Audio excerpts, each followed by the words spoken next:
Hello, everyone, and welcome to today's SCORE Fairfield County's live webinar on digital marketing. It's all about the customer experience.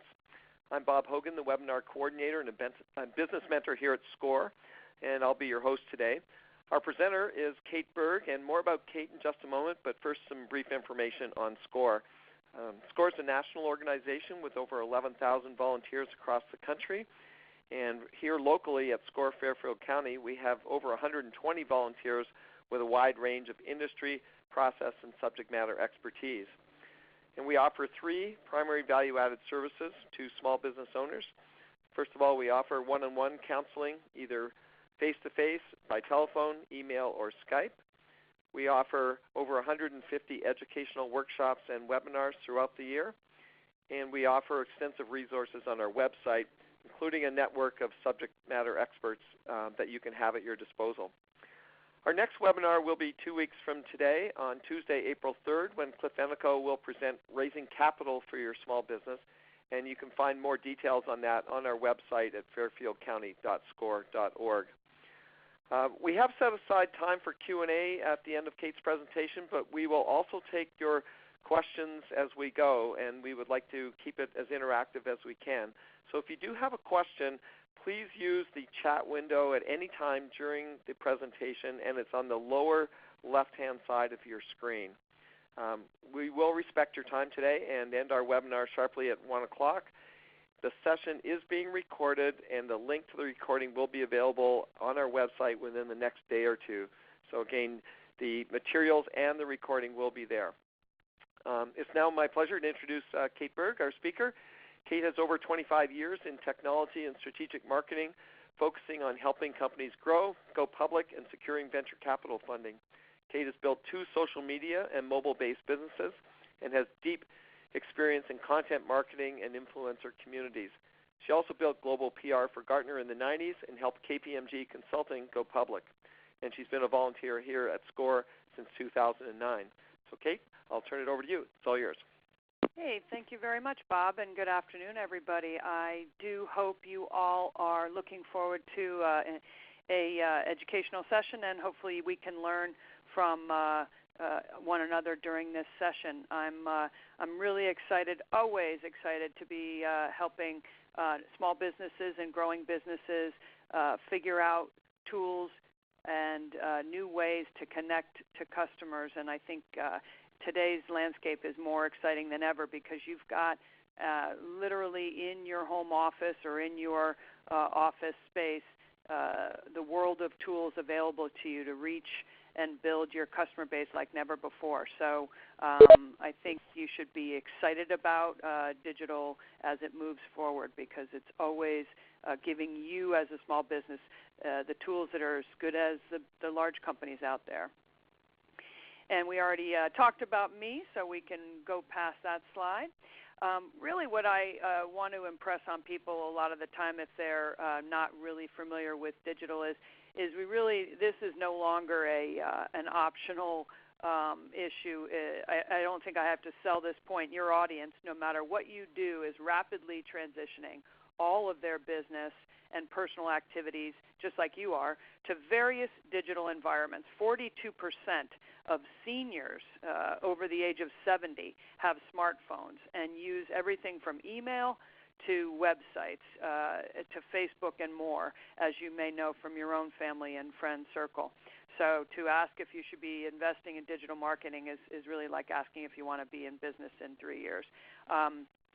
So with that scare tactic, I will get a little bit further in here. I think on the top of the digital moves is really the shift to mobile and your customers using their mobile devices to find out time-sensitive and location-relevant information that's personalized at any moment of the day.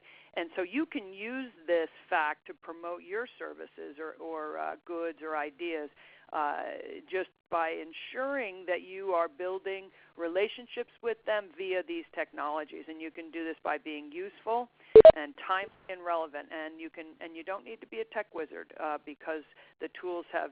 There are lots of great vendors that have been developed in the space over the last number of years that have built bridges to help you figure out how to do this stuff inexpensively and effectively. I'm interested. I usually like to ask, and Bob said that he would indulge me today in finding out what types of businesses we have on the line. Last time we had an accounting firm. We had a web design company. If you feel like it, just type in the chat section what kind of business you are starting, thinking of starting, have been running, et cetera, and that will help me make examples relevant to this audience. We've got an artist, so that's a really interesting thing. Online gaming app, marketing consulting. So that's very helpful. Thanks, guys, for sharing those with me, and we'll talk a little bit about how consumers are really delving into what they're looking for. I think there's a lot more opportunity to sell people now in sort of accidental ways because they trip over great content.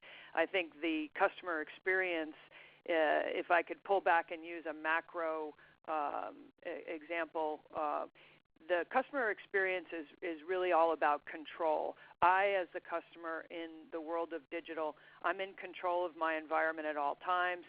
I control what I see and what I interact with. I might choose to do two things at once, as I'm sure you all do. And I am educating myself on my journey to interact. Sometimes I pay for those interactions.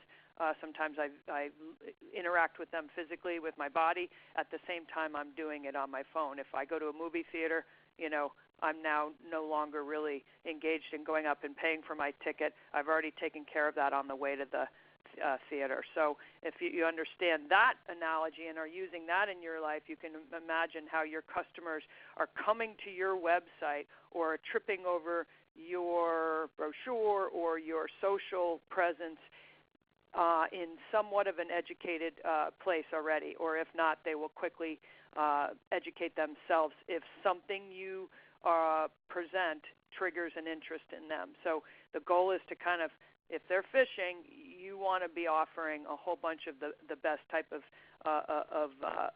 bait for them. We have an amazing selection of folks on the line today, and can everyone see this?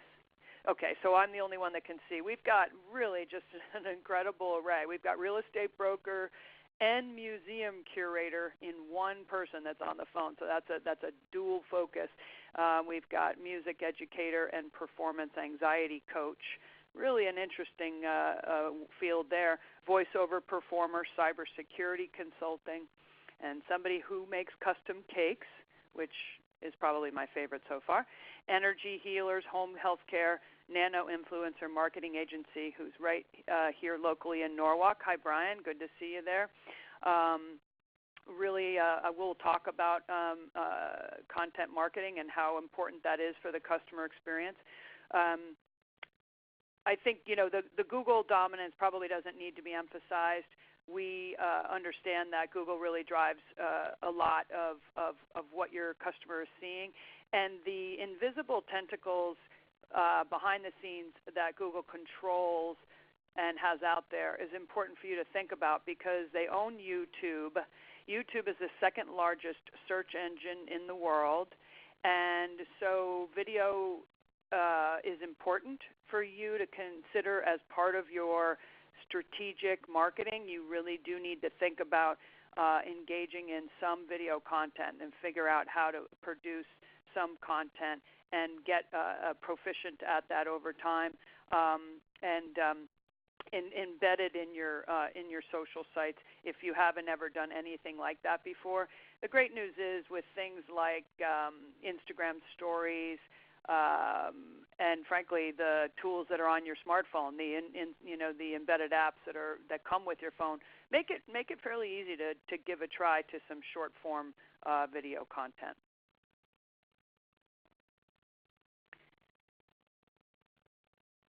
So, the fact that people are using mobile for local searches really helps if for you if your business isn't countrywide, obviously an energy healer or marketing consulting or hypnotist, as I'm seeing some of these folks here, home health care, those are people that are within your zip code region. And so the fact that people are using their mobile, 80% of those consumers are using mobile to search to find reputable local businesses is going to really help you. You do have to make sure, that your web presence is really, really well executed for the mobile device.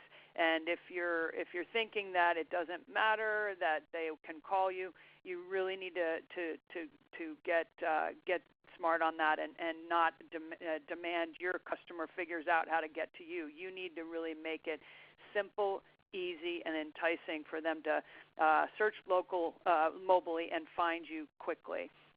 Speed of page load is important, and how this is tracking back to you as the business owner is if you have an ISP or a web company that you're not happy with, that you haven't really updated your technology for a while on your website that you have, and it's a little pokey when people click on it, and if you try it from different environments, from different devices to test it, and you see it's a little slow to load, you should pay up to invest in speeding that up, because that is going to hurt you. If people have to wait, they will bail on you, and you'll lose a potential customer, because that's all part of their experience. You don't like waiting; they don't like waiting. Okay, we have a question just while you're on video about frequency, and should there be a frequency to create video content? In other words, how often should you put it up there? I think that's a really great question, and I think it depends on the type of business. Let's just take one that makes it easy to paint an example. Barty is on the line here with an interior decorating and design company. Very visual, lends itself well. Hypnotist, I can also kind of go out on a limb and say that could be a really interesting video opportunity. And I would say consistency is more important than frequency. So don't put one video up there and then never do another one. I would say commit to a series, and if you're afraid of the time consumption and production involved, again, not complicated to create short form things and upload them. It's really easy to create a YouTube channel. Truly could be done in 5 or 10 minutes. I would say do one a month, 12 a year, and start there. And if you suddenly find that you are bursting with new ideas and time and energy and interest in it, then you can do it twice a month.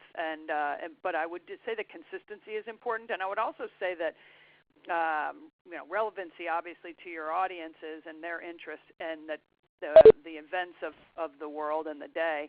But you can create a content calendar, and we'll talk a little bit more about that, to pin to your business. And a lot of that content calendar doesn't have to come out of your made up in the middle of the night out of anxiety. Oh my gosh, what am I going to talk about? Video. What am I going to create? It really should come from your imagined customer or your real customers who are bringing you their everyday questions and problems.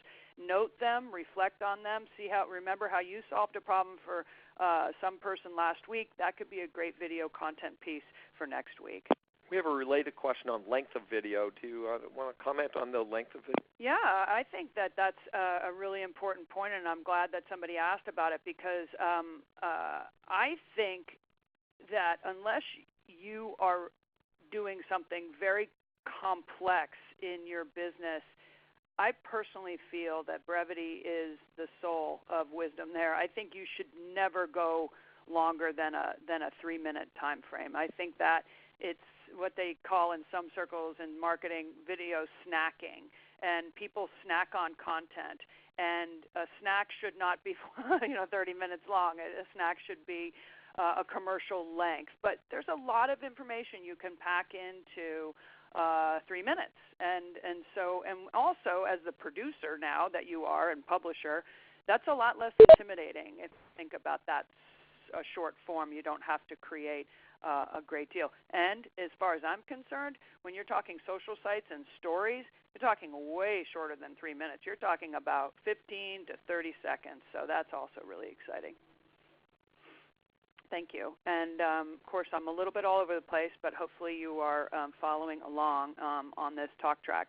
The semantic search, this point really is all about how the Internet, again, in the bone structure of search and the Internet structure, you're really talking about just making clear, simple language in your web writings, in your blog, and making sure that that when someone's searching on, let's say, Cleveland, Ohio, and cybersecurity, that your consulting firm, Curtis, comes up because you have talked about the importance of security in proper business structure, and really to respect. Again, this is huge for customer experience, and this couldn't be more pertinent with what debacle is going on with Facebook now. People are unclear of what to do about their cybersecurity. They just know they really need to have a company that they are going to work with who's going to respect that. And for somebody who is doing cybersecurity for other businesses, it's a massive opportunity for you, Curtis, right now to perhaps tie content that you create to news of the day. And last year's breaches and all these companies that have goofed up, you don't need to bash them, but you can talk about real world examples and tie it right back to your local offering in a pretty simple, straightforward narrative. Also, Google+.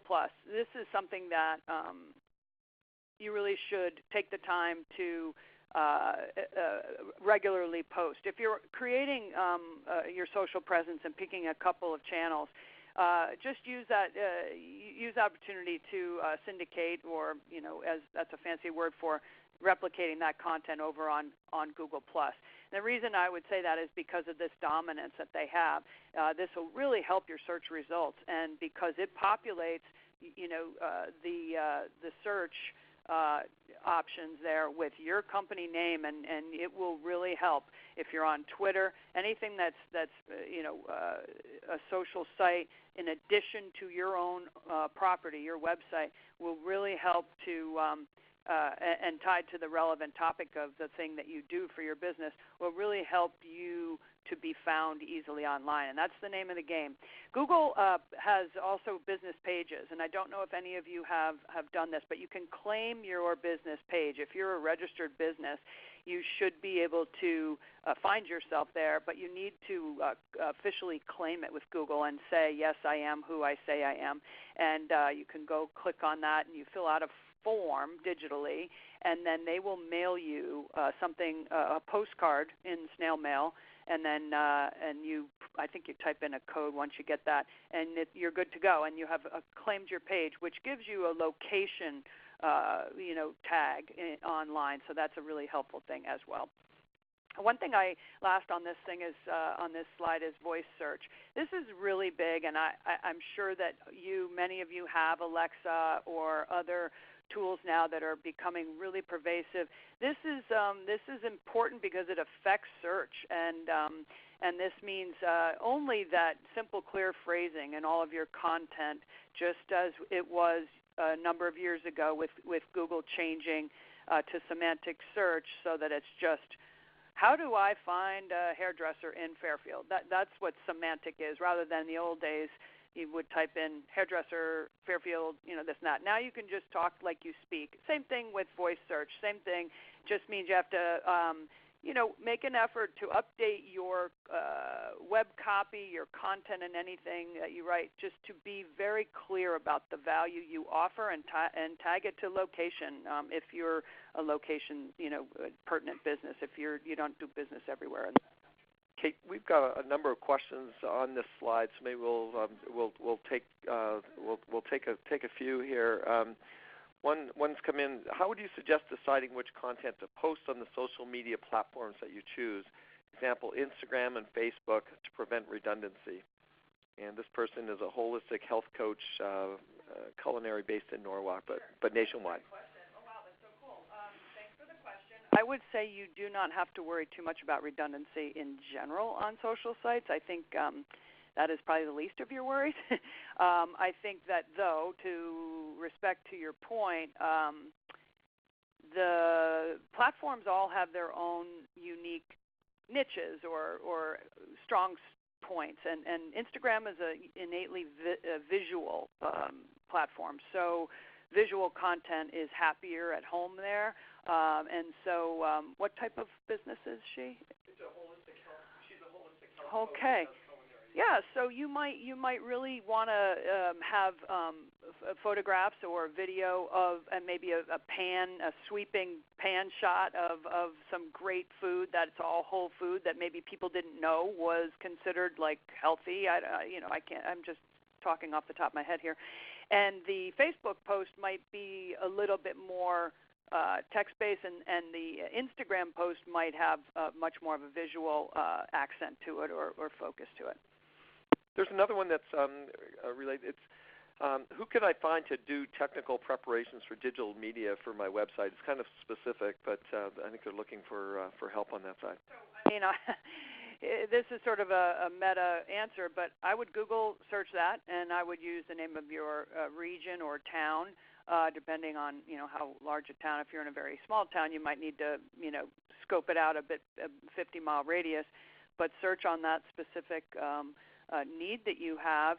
I would also, LinkedIn. LinkedIn is a tremendous tool for finding other business professionals, and the search capability in LinkedIn is pretty darn good. And there's one about the claiming your Google business page. Can you claim that without giving an address? The person says, I don't want to give my home-based business listed by address. Yeah, I'm afraid that's a tough one because I think you do have to in order to, because it's map-centric, Google Business Places. So I think you're stuck, and if you don't want to do that, I don't think a P.O. box cuts it with Google Places. The one, make comment on that, Kate. I know some businesses that have that problem more in general will take an actual physical address that you can get at a UPS store, not a post office box. You can actually get a physical address, and that might be an option. Great idea. Very good idea. I forgot about that. Yep. And I see Curtis asked a question about basic CRMs. I think when I was starting business a number of years ago, Exact Target and Constant Contact were the leaders in this space. There are terrific capabilities within these systems, which you can literally in a couple of hours start your database of customers. You can create two different types of regular communications, one for existing customers, one for prospects. You can have a mobile template and load up a beautiful template that you don't have to recreate every week or how often you're going to communicate to those folks, and begin in a very frankly simple structure. Some of these companies out there, HubSpot is a great marketing tool. I wouldn't call it a CRM, but HubSpot's a fantastic tool that does offer small business packages. Most of these companies that used to be only large, for mid-size, have gone down market because 90% of the companies in our country are one person or two people operations. So you are in good company, and the vendors out there are dying for your business. So there's going to be a lot to choose from. You just have to, search around and test them. They've got trials. Most of them have 1 week free trials. You don't even need to spend money to see if it works for you. You can get tutorials as well. You can get live tutorials. You can get some chatbot will appear on the right-hand side, which I would say you should also consider looking at. Those are great tools for your customers. Okay, just two suggestions actually came in from our participants about the address question, and Hector has said that you can give your address but choose not to have it published and only use your zip code for the map. So, Wayne, that's an option. And another one is you should give a home address, but it can be hidden from the viewers. I did that. So again, just some options there that are so thank you for the participation, folks. Well, that's excellent. Thank you so much. That's great feedback. Okay, so in concern for time, I'm going to keep moving along. I think I use this slide to sort of remind you, because this can be overwhelming. All of the digital tools that literally sprout up every day and week can be a bit of an overwhelming proposition when you're trying to actually run your business. So I like to say that the basic marketing values shouldn't change for you. Building relationships with your client base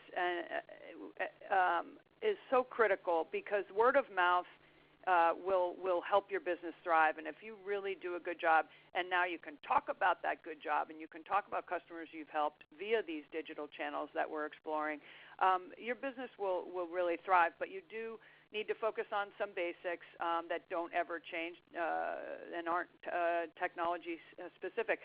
Focus on, you always want to be building a new customer. A week goes by and if you haven't added new customers, it's not a good week. Excellent customer service. This has never been more important, because people will talk about you, and we want all positive things if at all possible. And you also want to encourage people to talk, to mention online the great customer experience that you got.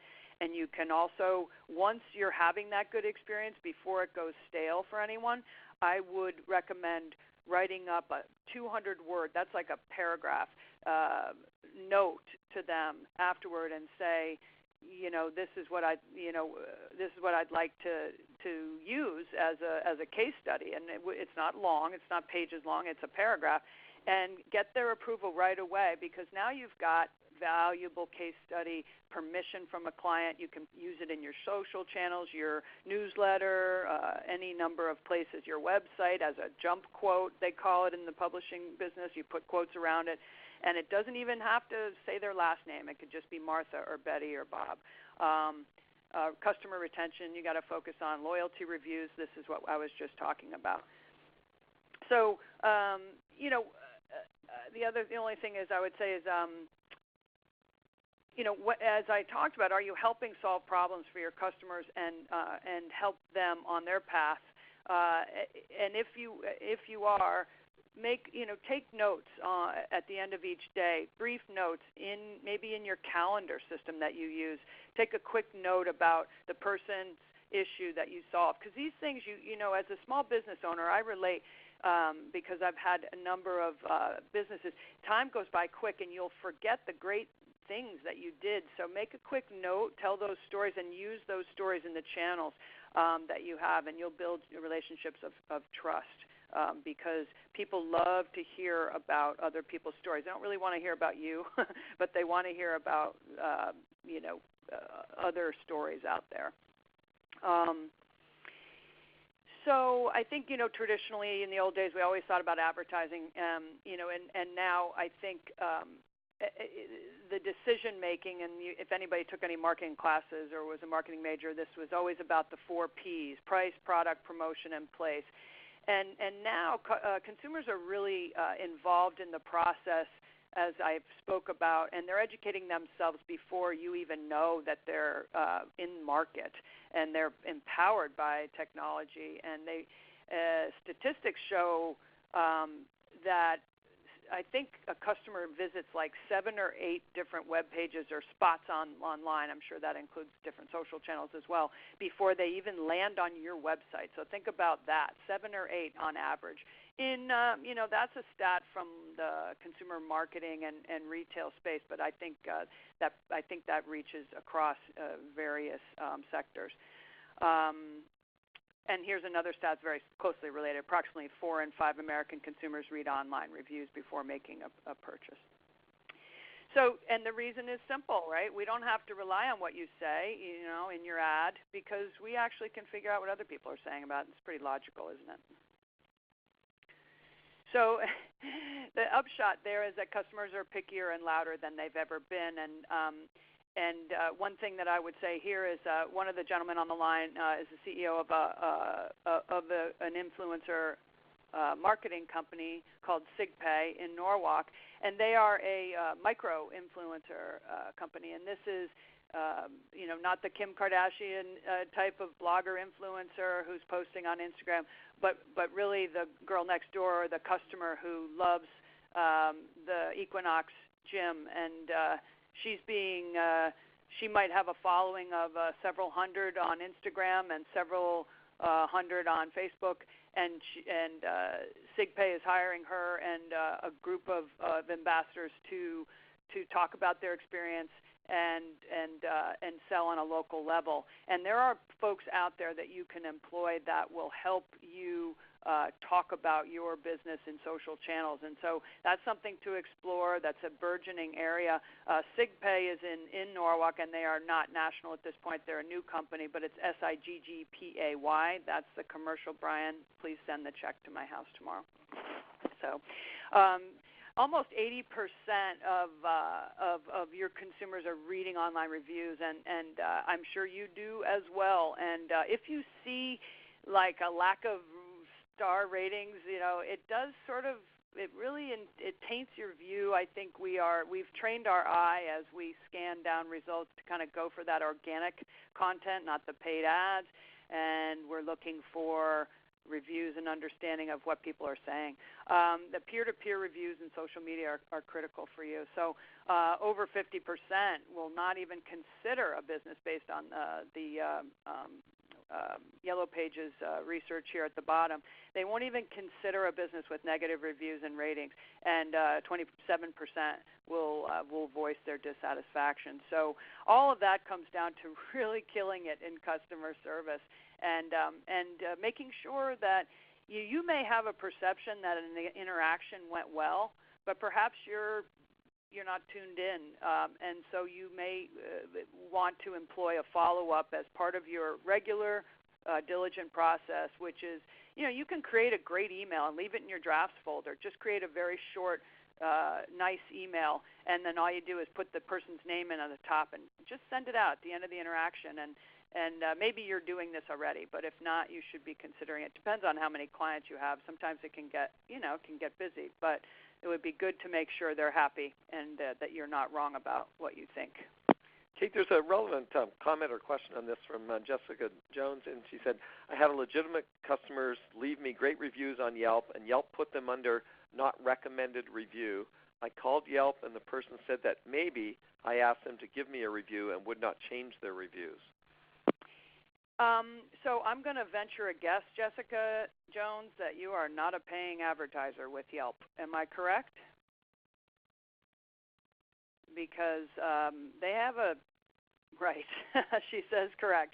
So they have a pretty crap reputation of being a little bit, I'm going to skip to the slide that talks about them, that they're a little, they play hardball with folks that don't advertise with them, and small businesses find it pretty frustrating. In fact, a SCORE client got into a situation a couple of years ago where there was a disgruntled employee that posted some not so great stuff, and Yelp would not remove it, even though it was proved to be the employee. Then he just refused stubbornly to advertise with them. He didn't want to be blackmailed or greenmailed or whatever you'd call it. So, I honestly don't have a great answer for you on this. You see at the bottom bullet, I added that recently. Just consider becoming an advertiser with Yelp because they hold the power on that particular interaction. I would say that in general with SEO and even with Yelp, one way to combat this is to write have folks encourage customers to please post and make that a concerted effort. And what will happen is that eventually the tide will turn on the rating because there will be so many great reviews written. So I'm sorry to hear about that. But in this particular point here, for retail and restaurants, this is just a point on customer service. If you really do well, it really does affect your revenues if you're killing it in Yelp. So I don't see any retail and restaurant folks on today, but perhaps there are a couple. I'm going to go back. Sorry about all this scrolling around. So I think, being loud and proud, this is advice on the last bullet that I gave I'll give you a quick case study. An event company is a SCORE client, and she's been doing award-winning weddings and really high-end catering events in this area for 30 years. Now, she's on the later bracket of 60, and there are some new players that came into the market in the Fairfield County area over the last number of years who weren't as accomplished and as award-winning, but they were better at digital marketing and better at Instagram and all these things. And she found with alarm that her revenues were flat and dropping. And we put a plan together to really, she wasn't being loud and proud. She had all these amazing accolades, and she wasn't talking about them. And I think a lot of us are modest. We were brought up not to brag. Well, that day is gone, and especially if you have your own business, you better brag, because the guy next door or the gal next door is bragging loud. So that's good advice that I would say. It doesn't take any technical skill. It just takes a mindset shift. And she started, she hired a inexpensive freelance. This is a mother who is really good with the camera, was good with social, was starting to dabble with helping people commercially with social media. And now, 2 years later, it's a major turnaround with this business because her Instagram following is rich and engaged. Her Facebook following the same. She's starting to build her Pinterest following. And this is all with one freelance consultant. It's not costing her more than $1,500 a month. Now, she's an established business that probably does a couple million a year, but you can kind of figure that out for yourself and gauge it. Hopefully that's a helpful example for you. And I think you're probably wondering, gosh, which ones? Do I have to do all of these things? And the answer I generally would say is you really should pick a couple channels. Clearly, LinkedIn is great for the security consultant there in the crowd. That is should be your focus because you can create a LinkedIn business page very quickly. You can join relevant groups that are cybersecurity related. You should be, if you're running this business, a content expert in this topic. You should have a point of view. If you don't, you better come up with one because your business is, you're a human being with a business. You should have your intellectual engagement with your audience about how you think things should be done. And other experts that you share that are world-renowned, you can talk about their stuff and, kind of draft off of their knowledge. But if you join those groups on LinkedIn and you have a page and you post, when you post on LinkedIn, it will go automatically to those groups that you belong to. So you can imagine if you belong to several, how exponentially increased your audience will be on LinkedIn. So that's just one example, hopefully helpful for you to think about how your and that's organic, right? That's not paid. Obviously, today, if you aren't aware, the name of the game is really, you've got a budget to engage your audiences with some paid content on these social channels, as well as just interacting with them as a business. So the big scoop on Instagram is stories. This is really an amazing thing because Instagram started stories. And this is a good example. People always talk about first mover advantage in technology with technology companies and startups. And this is an example where Snapchat created a cool new way for people to interact and businesses to interact with customers. And then the incumbent, if you will, Instagram, just basically ripped it off and has now smashed them over the head with it because they've got over 200 million people every day using stories, and they've really taken off. And I think this isn't going to be a flash in the pan. I think it'll stick around because I think they're really fun and engaging. They're easy to do. I just figured it out a couple weeks ago. They're simple, and mine are crap, but I'm not really working that hard at it, personally. I think if you have a business, you want to show off your new showroom, you want to something visually interesting or give a quick message, it's now, you can do it in a story, you can do it on your phone and then upload it, or you can shoot directly from the Instagram app itself. But I would recommend, doing it on the phone. There's a little bit more control, and even maybe downloading a camera app. I think I listed one. There's one. Darn, I don't know if I listed them here. There are a couple of. Oh, here we go. Great editing apps. Luma Fusion is for the iPhone, and Power Director for the Android. I found these online as being highly recommended. Speaking of YouTube, I saw a question there about YouTube. YouTube is a great resource for all of these things. This webinar, hopefully you're finding value. But YouTube I just educated myself about this particular slide on YouTube, watching a blogger who's an expert in social media and Instagram stories, and he was recommending these, and he's got millions of followers, and so I trust his judgment. I hope he's right. But the reason these are being mentioned is you can really edit very quickly, simply, easily, and then create what you like. Shoot vertical, not landscape, because that's how people hold their phone, and then you can upload it to the different platforms, Facebook as well. So we can't ignore Facebook, obviously, because this is where it's, the vast majority of perhaps your clients are going to be finding you. So you would want to really devote some time. The last bullet, hopefully not too obvious, but obviously they're searching mobile, and so you're gonna automatically get them if you've got a presence with a page there, and you're tending to it on a daily, weekly, monthly basis. You're automatically going to be a good mobile a player, because it's going to translate naturally, obviously. Facebook has, a massive small to mid-sized business market on their platform. And why that's important to you is that they have really beefed up their small business capabilities. So if you call them or email and say, I need help, I don't know what I'm doing on this platform, and that SCORE webinar didn't really get the job done for me the other day, they will help you. They will walk you through an advertising campaign, and then you can test out, and put some budget aside. If you make, well, it doesn't matter what you make, estimate a budget of between 8 and 12% of your revenues for marketing, and figure out that you're going to put a little bit into Facebook. Don't do it once and be cheap and say, oh, that didn't work, I'm not going to do it anymore. Make a commitment to it for a quarter. That's 3 months.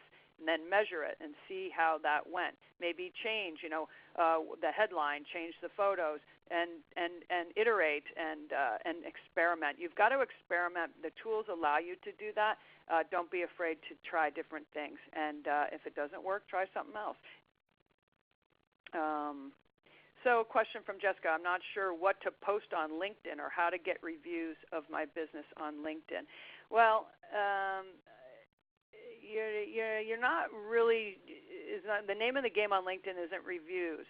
The name of the game is connecting. That's their core competency, right? They're about connecting business people with other business people, and educating. And so you're sharing your knowledge about what you do, and that's content, and that's a promotion for your business. And so there's probably not going to be a review coming back to you other than engagement with a topic of intellectual interest to other people who may be in your network. Now, if your network is limited on LinkedIn, that's where those groups come in. You really should join those groups. It's really like going out to a networking event. You're expanding your circle, which, by the way, I do recommend going to a networking event at least once a week as a small business owner. You've got to devote time to doing that. It's important to meet people in business and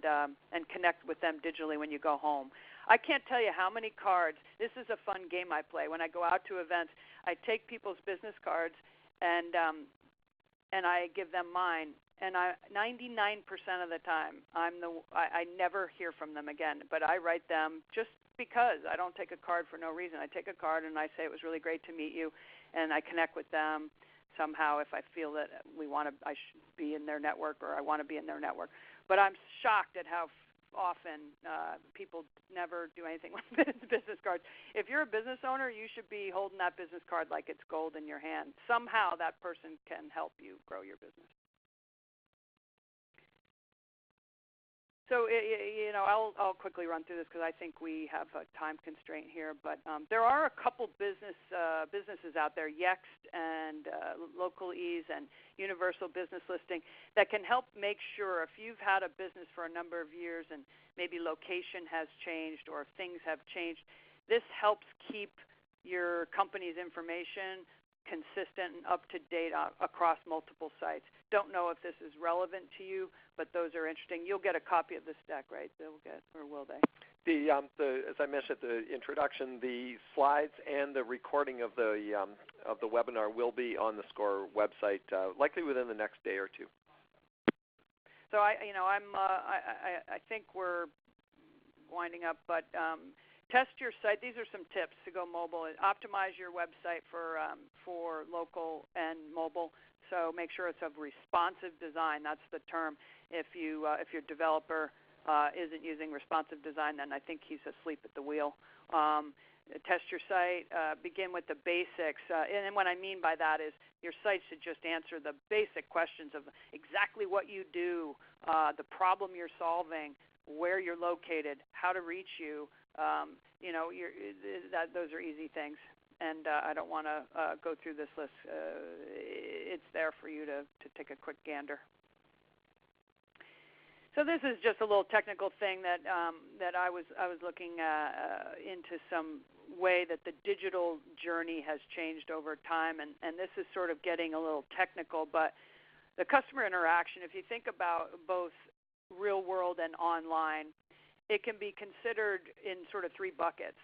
Who that person is, the customer ID, the time that they're looking at you or thinking about a product or a service, and what action they're taking. Are they signing up for a webinar? Or are they calling to understand what you do better? And so when you look at these, and Google Analytics is a really great tool and just one of many out there that is extremely useful, because you can look and see, how many folks came to your website and what action they took. What did they look at when they were on your site? Did they spend a ton of time on your home page and then leave, or did they dive into various sections? That's important. There was the customer I talked about with the events business is launching a brand new website soon, and she had both weddings and catering or something on the same page, and the web design company was smart and said, no, we want to have those on their own separate pages, because in search you really want to allow that customer to land on that topic and digitally give that its own room to breathe, because it's an important part of your business and you don't want to mush it all together. Hopefully that makes sense for you guys. I'm going to keep moving here. So, I talked briefly about this. Mobile texting is an interesting thing. I'm sure a lot of you are getting texts more frequently now from businesses with whom you interact. Customer service is one. AT&T's using it to survey you with a couple questions, see how you liked that interaction with them. I personally would love it if businesses gave me a text that said, hey, our latest spring collection is coming in, maybe a boutique I like. Say, we would love you as a loyal customer to have a first look at it. That would make me feel like they really considered my business important. So you could offer a discount, you could give away things, lots of ways you can use text. And these companies that I've listed here they make it very cheap. Pro texting, especially, I think, is a well-regarded one. So, be human in your marketing. This is a trend. You'll probably see it if you subscribe to marketing emails. People are a lot more less business-like, I would say, in the way they write their headlines now. They're trying to grab your attention. They're trying to be human. That's the way you should probably emulate that. Talk like a human being, like a person, like a friend. and tell a story with your brand. Your brand has a lot of stories if you think of it that way, and it actually is a very more enjoyable way to think of your business, solving people's problems, than the technical or more business boring aspects of it. Think about it as problem solving and stories to weave in and bring people close to you, and measure your results as we talked about. Nothing is too precious. Don't spend a lot of time worrying about the content. Create something, edit it, make sure it doesn't have mistakes, try it, see how it goes. Large companies will literally put out hundreds of versions of an ad on Facebook to see which ones work. So you can do it in a smaller setting with a smaller budget. So I've already hit that one over the head a number of times. Don't have a permission. You don't have to worry. If you don't have permission, don't let that stop you. Just leave names out. And I've already really talked about this. And I talked about that case example. There's another. This is in the deck. I won't, so you'll get it if you want it. But there's a great guy that I've known for years, and he's local to Fairfield County, but he's online, propeller.io, and they got a food truck up and running on a website within 2 months.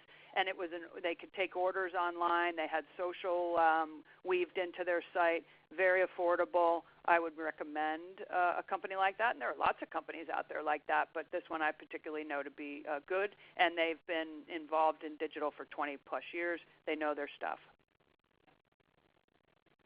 Questions? Anybody? I feel like their slides are way too long, too many slides. Yeah, we've got a couple of questions in. One, just to go back from Curtis Vincent, just wants clarification. You strongly recommended something with the word hub in it, like HubSpot. They create content to help you market your business and bring customers along that digital journey to find you, because part of the customer experience is clearly it's all about the content, right? And customers don't want to be hounded with a cold call. They want to educate themselves. Well, how are they going to do that? Through content. So a company like HubSpot helps you kind of piece that all together if you don't have the ability to weave those tools on your own. But I'm of the opinion, Exact Target and Constant Contact and other companies, MailChimp, they give you a lot of tools now that without HubSpot maybe priced higher than because they do more. I think you could probably do a lot on your own, more than you think. And if you dedicate some time to mapping out some goals for becoming more proficient with your digital marketing over quarter to quarter, I think you'll be surprised. The tools out there are pretty simple to use. Okay, there's another one from Jessica Jones. Is it okay to keep changing the words on my website, or does it look flaky? Wow, I don't know how often you mean that. I would have to that's a conversation, because I don't know why you would be constantly changing unless